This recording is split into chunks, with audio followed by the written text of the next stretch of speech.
it has been issued like that. Now, but this new tax law, a new tax act, the NTA, has tried to harmonize all of these differences and all the turn away from it. Government need money, so they will always come up with tax policies. But majorly on tax administration and tax legislation, can we put the two together and then make it easy for those that want to pay this tax to be able to pay it easily? Now, for you as a business person, I would say to us that this liability. Please listen very well. I think I have 30 minutes. The structure of the business that you run will determine your tax liability. And I said earlier, it's not something that you should be afraid of. They're going to take our money. Are you sure we will not keep our money in the house? Business person, I like the sound of money as an opportunity to do bigger things than I am doing right now. In the course of the talk, I will talk more on that. So we are basically looking at, number one, the structure. Next slide. Number one, the structure. Number two, taxation itself is in the bank, except you don't have BVN come up. So for you as a business, what structure are you looking at or are you running? What tax liability are you going to be exposed to or already exposed to? And then what is the level of compliance that is expected of you? Part A, Part B, and Part C, but now we have Part A, B, C, D, up to G. Now, the Part B talks about limited features, all right? Now, a lot of us run the limited company, the private limited. Private limited means it is just you and some other persons. Limited company now as one person in principle, because I've not seen it in practice.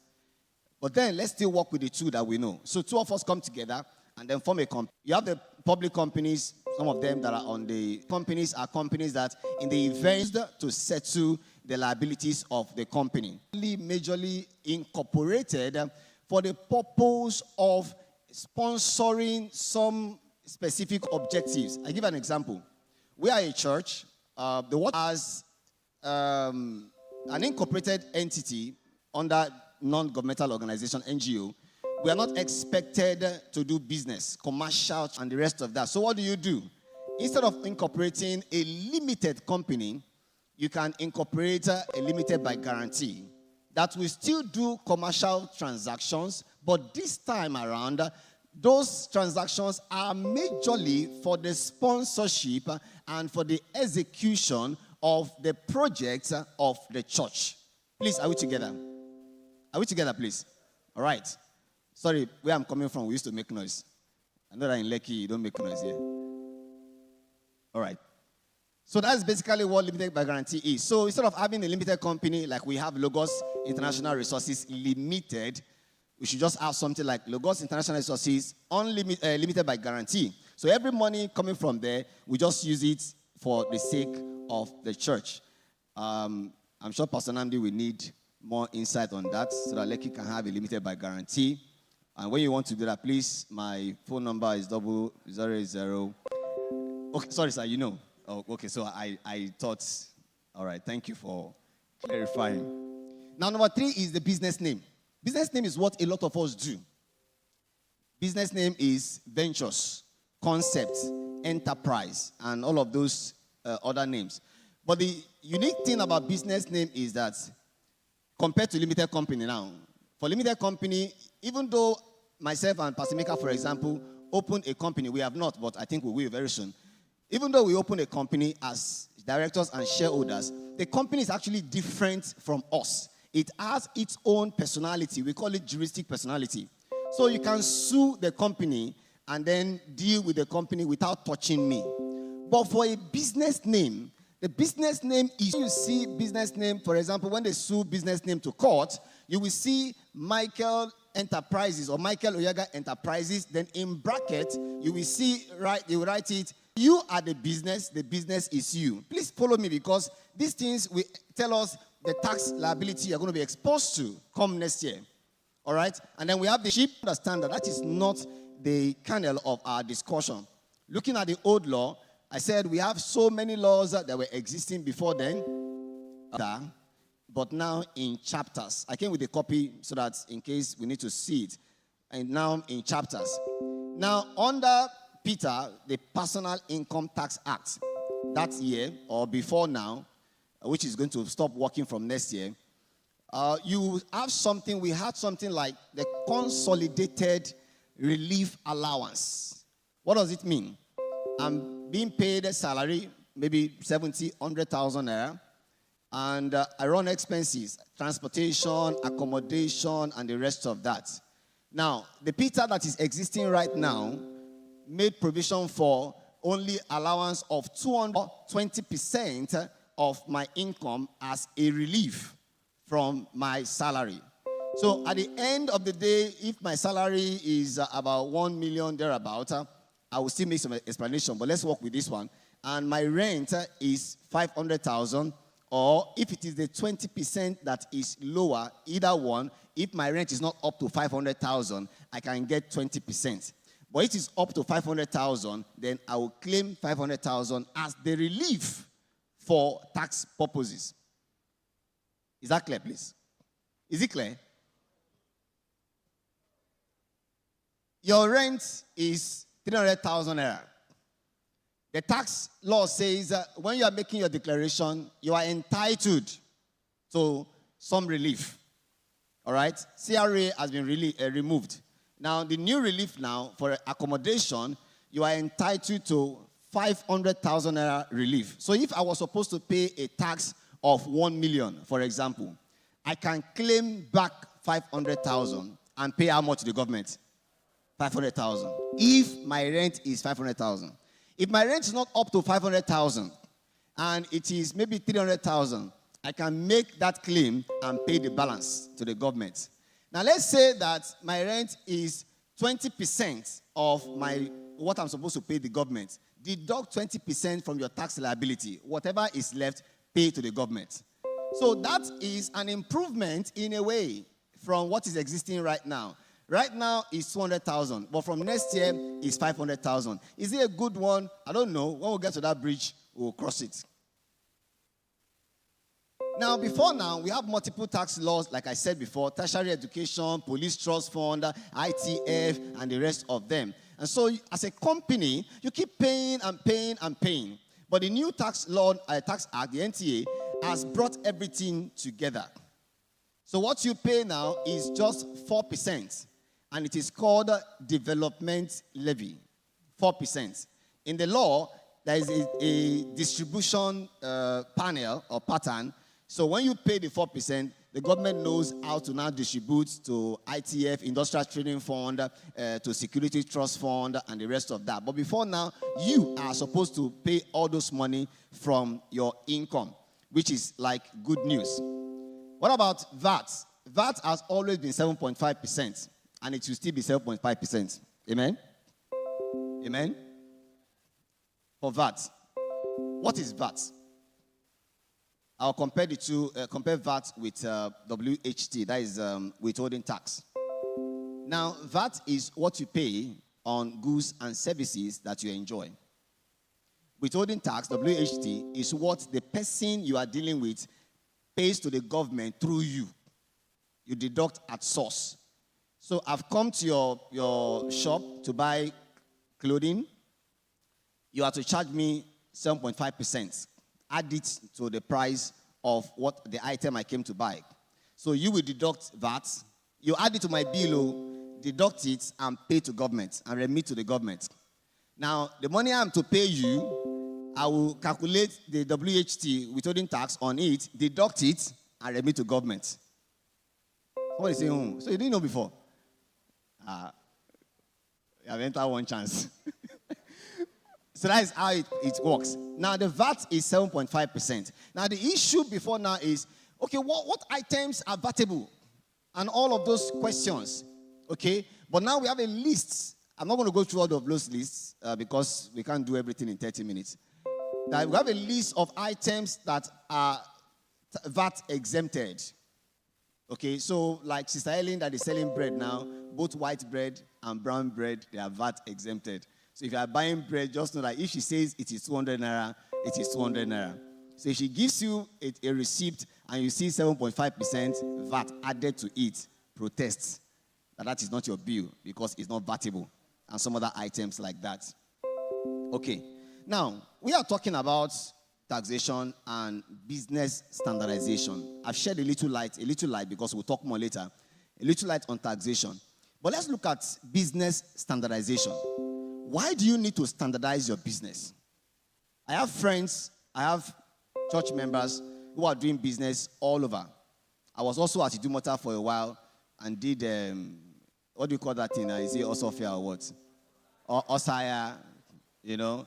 You come to my shop, you want to buy clothes, I will tell you, wait, it's in the warehouse. There's no warehouse anyway. And then we'll run from Adeniji Adele, run down to Central Mosque, pick the item, run back, sweating like Christmas goats, and then give you the goods, you give us the money, and the rest of that. We need to understand, and this becomes very serious right now, we need to understand that doing the same thing over and over again and expecting a different result, we are told, is the definition of insanity. Now, for your business to grow, there are some pains you must go through. If there's no pain, there can be gain. And if you think you want to be smart and you want to beat the system, I can tell you that you cannot beat the system, except you don't have account in the bank and you are doing business, but you don't have an account in any bank in Nigeria, then you can beat the system. So they pay you cash, you carry your money to your house, you bring it back tomorrow, and you pay customer, you buy goods, everything you are doing is in cash, then you can beat. But if not, please listen to me. Why do you need to standardize your business? Number one, the ease of measuring performance. The ease of measuring performance. I was talking to somebody, and I said, this is your business, what's it like? Sir, the business is doing well. Okay. This year, we have made about 5-10 million. That is what you thought you made. Did you look at the expenses? Did you look at the things you spent money on? Did you look at the people that are owing you money? Did you look at the goods you bought that you could not sell that are still in the warehouse? It's a lot of things you have not put into consideration. So you're just looking at the money, the bulk money, and you think you made money. And that is why many of us think that we have money and you don't have any money. You don't have any money, but you think you have money. The pastor will always tell us that because he does distribution of FMCGs. So he will tell you that when I take goods of 10 million, 20 million, somebody will see the truck coming to my warehouse and we think the money in that goods is my money. It's not your money. So for the ease of measuring your performance, how well have you performed as a business? It is important to standardize your business. We'll come to that meaning later. Number two, to ensure efficiency and productivity. Some of us think that the white hair on the age of Methuselah can be compared to the wisdom of Solomon. You think you are productive, but all you are just doing, you're just running around rat race. It's not by activity. It is by productivity. So you will run from January to December. And in December, you are sweating. I have done business. It's not about doing business. It's have you been productively doing business? That's the question. So when it is not standardized, there is no way you'll be able to know if you are productive or not. Number three, it guarantees scalability. One of the panelists talked about scaling your business. Have you asked yourself, why have I been in this shop in Idumota, at Ladipo, at Aspamda, at anywhere you are, and I've been here since 10, 20 years, selling the same thing, doing the same thing, and it is like you're not moving forward. Sometimes, I'm sorry, because of our being religious, we ascribe everything to either the devil or to village people. Meanwhile, village people don't send you. You are just the one that does not know what you are supposed to do. So you've been in one state for years. You've not made any progress because you can't scale your business. If you want to scale your business, moving it from Egypt through the desert or the wilderness to cross River Jordan and then get to Promised Land, there are things you must do and you must know and you must put in place. So if your business is not standardized, there is no way you even know whether you should scale. Because so long as you are selling every day, you think you are doing business. Can I shock you? Buying and selling is not business. It's not me that said it, it's Pastor Tony that said it. He said at the time, maybe he didn't know when he said it. Let me remind you, sir. He said at the time, he needed to ask himself, is it this buying and selling I will hand over to my children? Sir, do you remember? So buying and selling is not business. Because that business depends on you. And that is the next point. Reducing dependency on owner. It depends on you. Some of us think that I wish I had more time. Some of us think that we are having multiple streams of income. But what you are simply doing is what I call multiple struggles. That business cannot exist without you. I told a brother in my place, I said, he's doing well by his own standard. And by my standard as his pastor, he's doing well.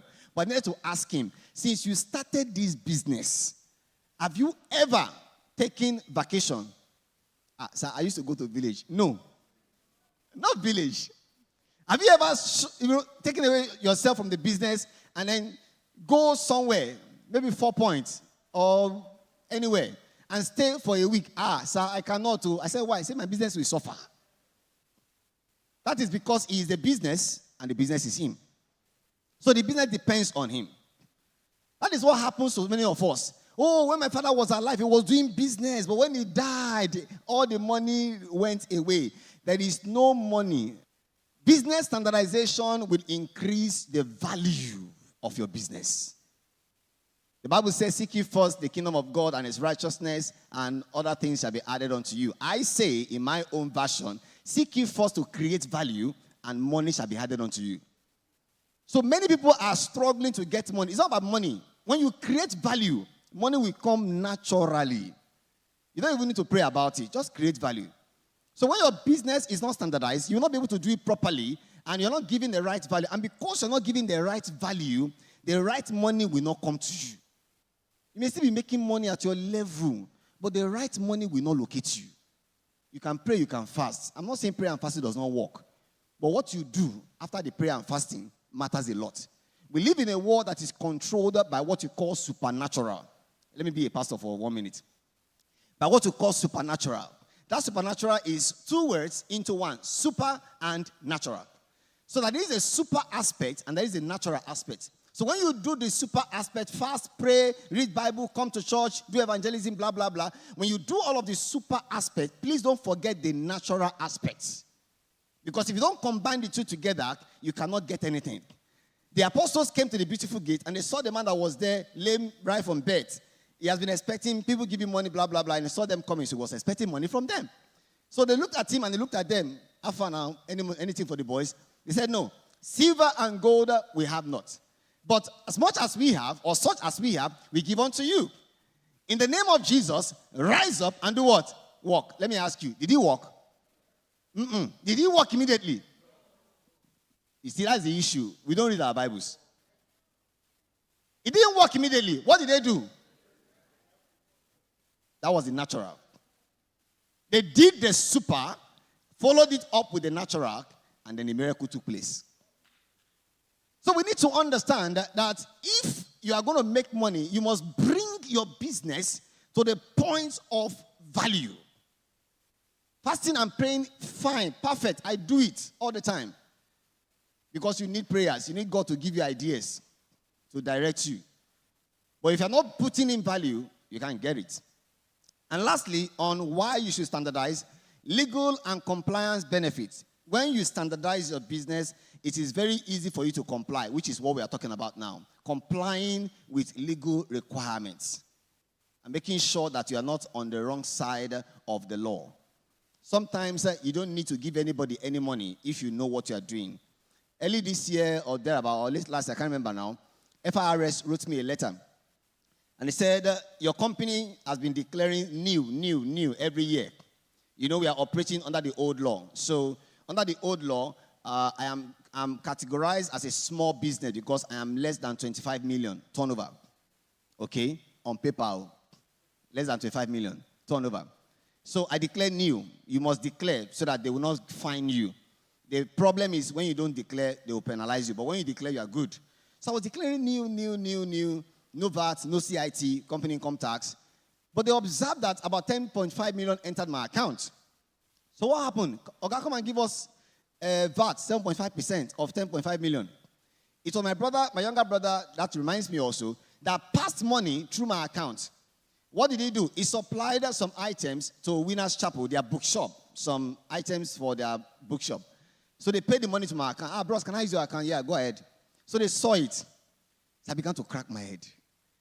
Money we are no chop. I won't pay 7.5%. What is all this now?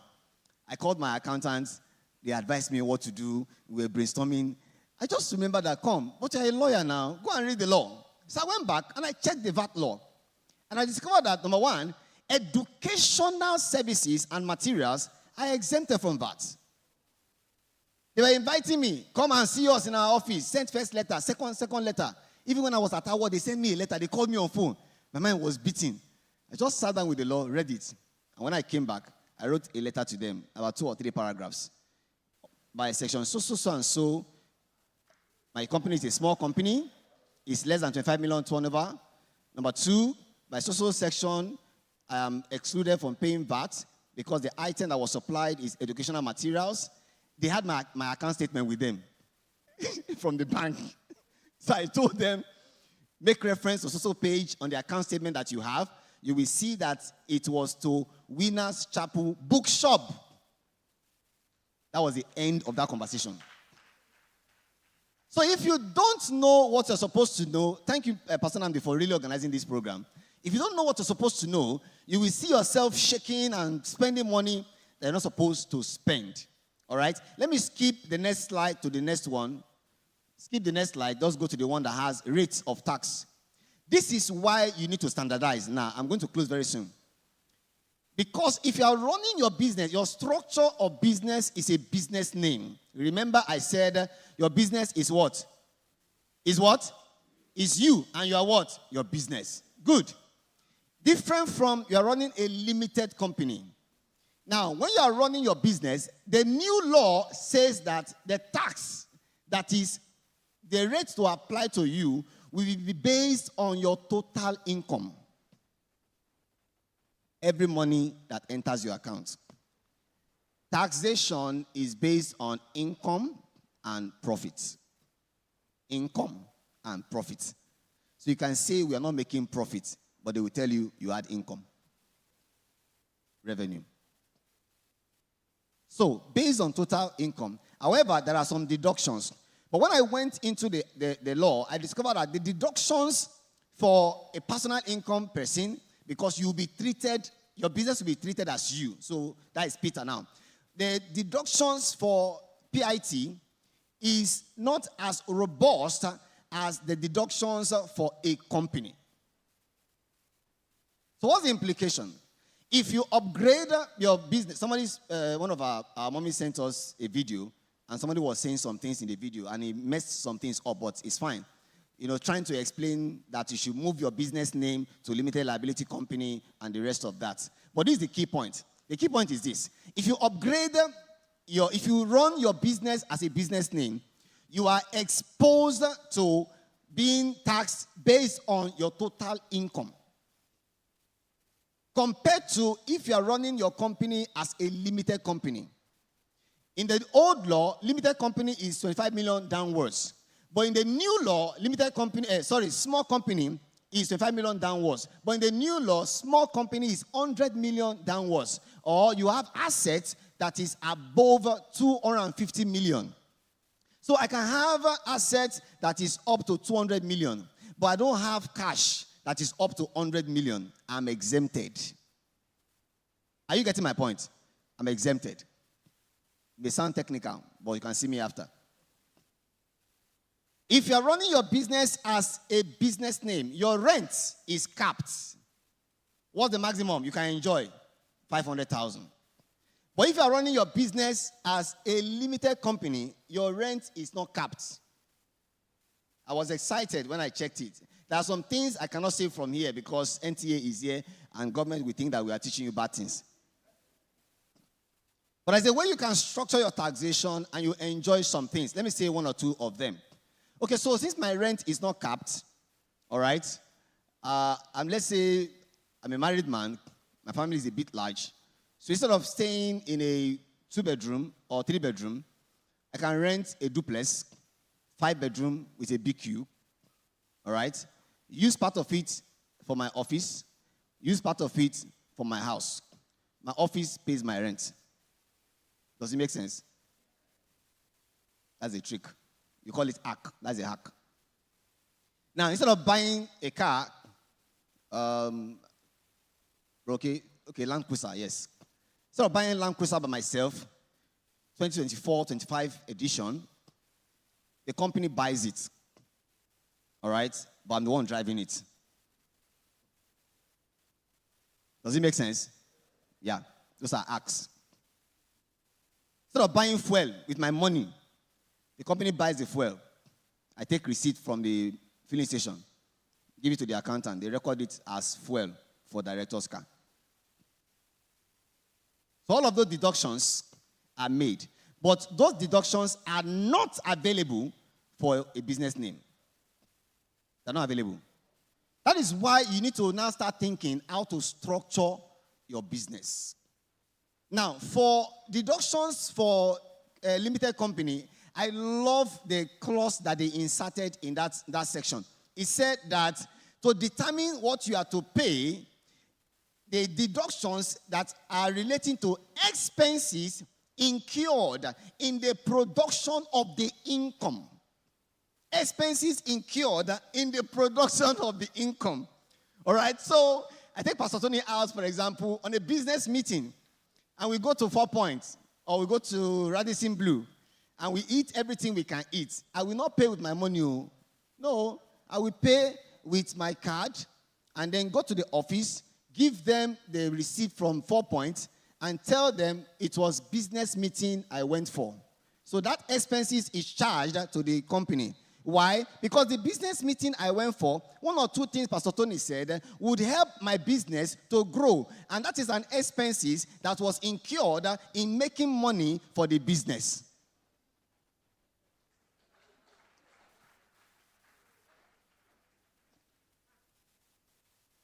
My car spoils.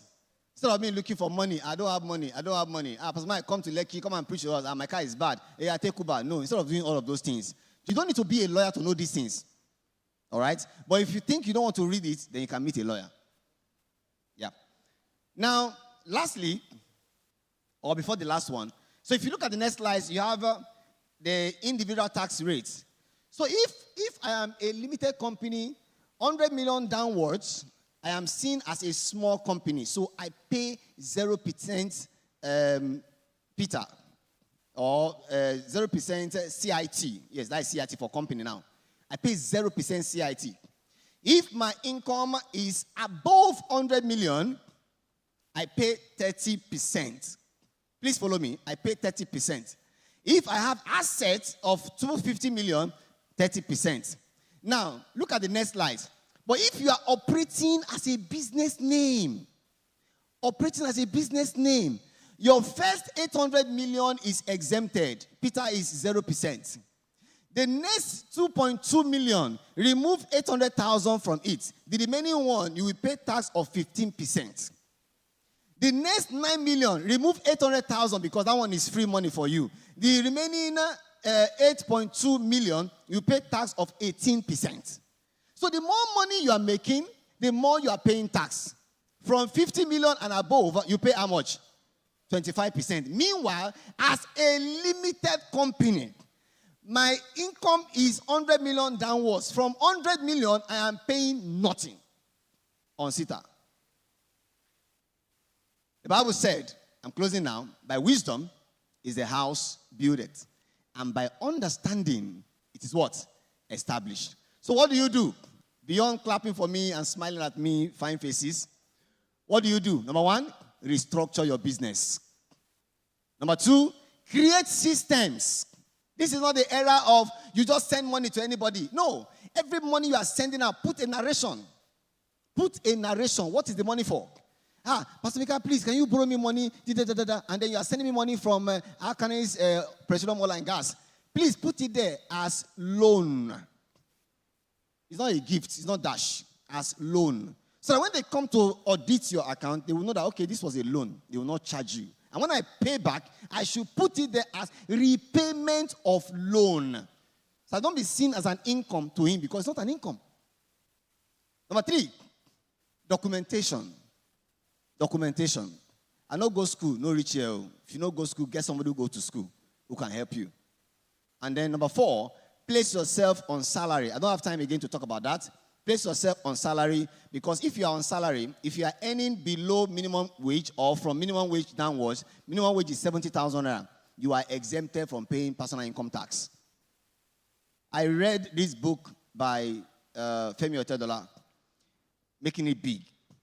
And one of the things he said in that book was that when he was the chairman of Fort Oil, that he was not receiving salary. On the one hand, it shocked me. On the other hand, I wasn't really surprised, because I know that I've listened to Donald Trump while he was running his Trump business. He wasn't on salary. Steve Jobs, before he died, his salary was $1. It's because of those acts I told you. Every of my expenses is on my company. So why do I need money? That's wisdom. The last slides. Okay, so don't thank me. We don't do that here.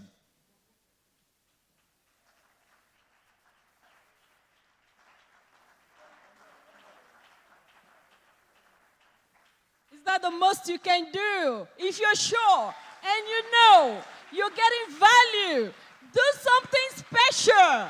I mean something special. Jam those hands. Jam those hands.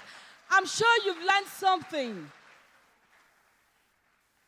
Thank you, Barrister Onyaga, for that timely advice, timely, will I call instruction? Thank you so much. Turn to your neighbor and say, neighbor, I hope you're writing. I hope you're taking notes.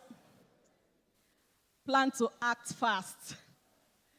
Yes, we've taken so much point from Barrister Onyaga, and we're sure that you understood all of that, and in case you need further explanation, you do well to reach out to him after now. We want to go straight to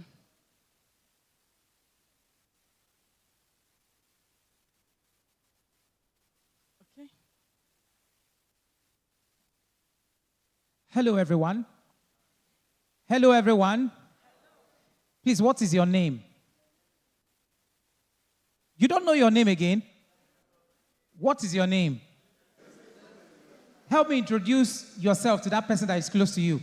Tell that person just in how many seconds now? 5 seconds. Tell the person your name. remember your name, not ne. All right. Okay. How many of you know how to speak English here? Raise your hand. Wave your hand. You can speak English very well. Even people that speak English, they are not raising their hand. If you can speak English, be confident. Just wave your hand. Wave it. Thank you so much. A friend of mine asked me a question, and then I started thinking, what was this person asking me? Before I got what he asked me or what he was asking, I had taken some seconds. Do you know what he asked me? Should I tell you? He asked me, what is the past tense of looked? Please, can anybody tell me the past tense of looked? Looked. Anyone with the answer? Past tense of looked. Some people are thinking, you're thinking far. Looked, is it not a past tense? You see what my friend did to me, and I was thinking, what is the past tense of looked? And then, what is the past tense of saw?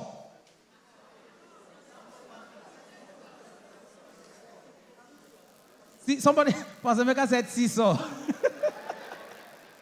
Seesaw. All right. Okay, now, before we go to the next one, I want you to turn to your neighbor, tell your neighbor, neighbor.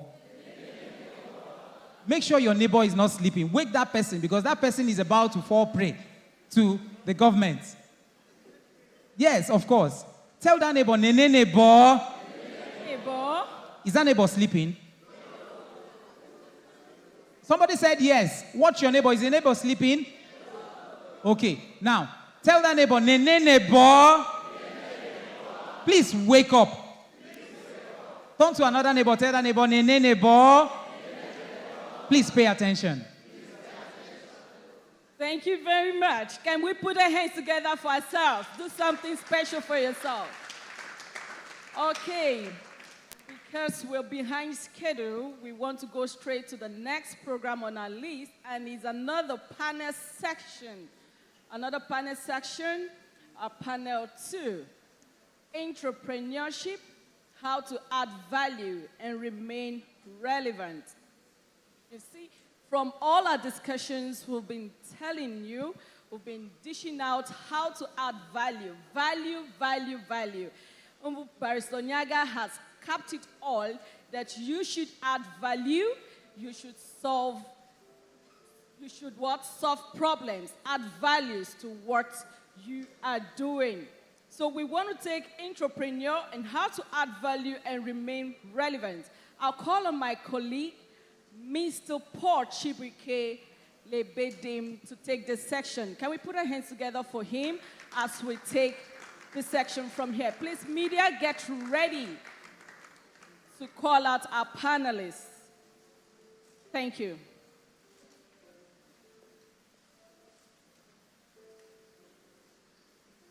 Okay, we have entered another session, and this session is very, very important. And for those who are working employees, this is your session, and you're going to benefit from this. The theme of this session is entrepreneurship, driving innovation and value creation within organizations. So please make sure you are writing your question on the slido.com, and for the panelists, I'm going to welcome first of all, or introduce first of all, someone you want to hear, someone you would like to speak, and that is the person of Mr. Emeka Onuchukwu. Please put your hands together. Media, you can give us the citation.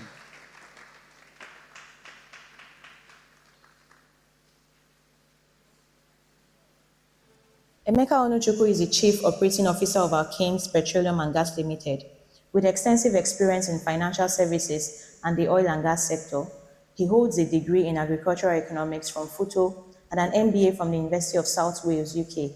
A proud alumnus of Lagos Business School's Senior Management Program, Emeka is also an associate member of multiple professional bodies, including the Chartered Institute of Stockbrokers and the Chartered Institute of Securities and Investment, UK. He is currently pursuing a doctorate in business administration at UNICAM, Spain. A certified network administrator and a serial entrepreneur, Emeka is passionate about raising multi-billionaires committed to kingdom advancement. Put your hands together once again. Put your hands together as we welcome Pastor Emeka Onuchukwu. Put your hands together. You're not clapping enough for someone who is intentional about raising billionaires.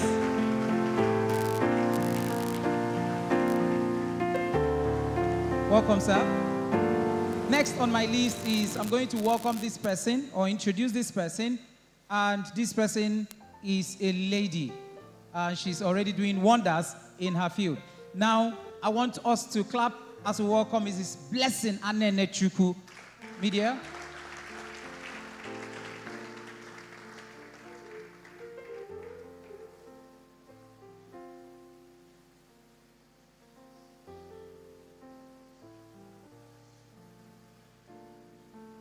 Blessing Ezinwa Anenechukwu is a visionary education advocate, leadership coach, and lawyer dedicated to impactful education, leadership, and policy reforms. As founder and CEO of Glowfield International School, Radiant Field Development Venture, and TeachVest Investment and Development Limited, she drives educational development and consulting. With over 15 years of experience in education and a strong academic background, including degrees and accolades from renowned institutions like Harvard Graduate School of Education, Blessing is a sought-after expert in education, policy, and entrepreneurship. She's passionate about youth empowerment, women's rights, and free education advocacy. She serves on the board of several organizations, including Pactal International Limited, KPG Properties Limited, and Divine Line Foundations. A member of Women in Business, WIMBIZ, and a published author. Blessing is happily married with 3 children. Put your hands together as we welcome Mrs. Blessing Anene Chukwu. Keep clapping as she walk to the stage. Welcome, ma'am. Next on my list is, I know some people are expecting a man, but it's a woman. And I want the media to read her citation, Mrs. Kemi Ogba. Please put your hands together as we welcome her. Mrs. Kemi Ogba.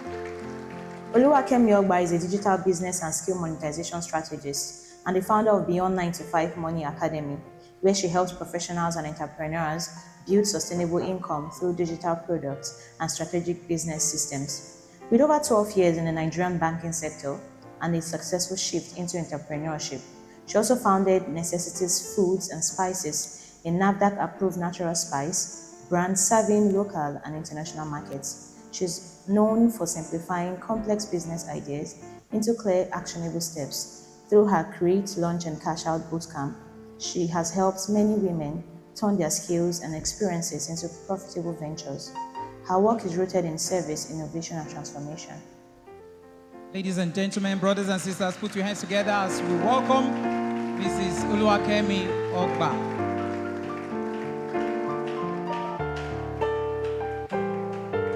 All right, we go straight to the discussion. Our topic is entrepreneurship, driving innovation and value creation within organization. I know many people, when we talk about entrepreneurship, many people will define it and say a lot of things about it. But this time around, we are talking about intrapreneurship. So, the first question I'm going to ask will go to Pastor Mecca. Please help us define how do you define entrepreneurship, and what role do you believe it plays in driving organizational growth and success in today's fast-paced business environment? Thank you very much, moderator. Very important question. An entrepreneur is someone